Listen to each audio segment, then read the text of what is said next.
Hello, ও মশাই শুনুন।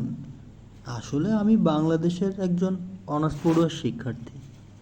যেহেতু সরকারের বিভিন্ন আন্দোলনের জন্য, রাজনৈতিক অস্থিতিশীলতার জন্য আমাদের স্কুল কলেজ সবই বন্ধ। তাই বাসায় বসে কি করব ভেবে পাচ্ছি না। তাই ভাবলাম একটু রেকর্ডিং করে ইউটিউব ফেসবুকে ছাড়ি। না না না, আমি ভাইরাল হওয়ার জন্য ছাড়ছি না, বা আমার কোনো টাকা কামানোরও শখ নেই। আসলে ছাত্রদের যে আন্দোলন হচ্ছে এইখানে, সরকার তো আমাদের সর্বদা ভালো করে, পুলিশও আমাদের সাথে আছে এবং ছাত্রলীগও সবসময় আমাদের পাশে ছিল।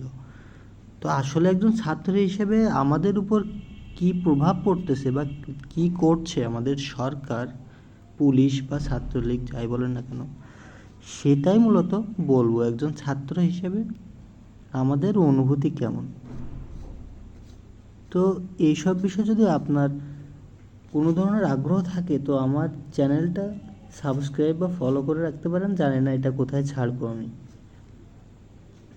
তো আসল কথায় আসা যাক।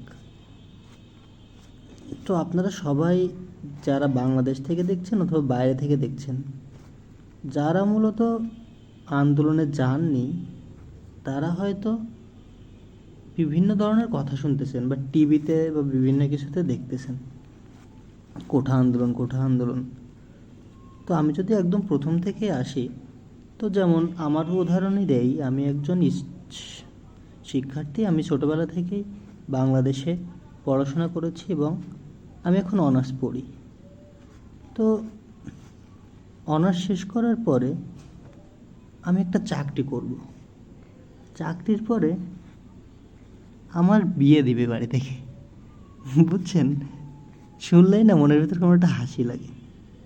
এখন সবাই তো এই আশা করে বসে আছে যে ছেলে চাকরি করবে, তারপর বিয়ে দিব, বাড়িতে বৌমা আনবো, অনেক মজার হবে। হ্যাঁ, কিন্তু সরকার দিয়ে রেখেছে 93% কোঠা, কিন্তু আমার তো কোঠা নাই।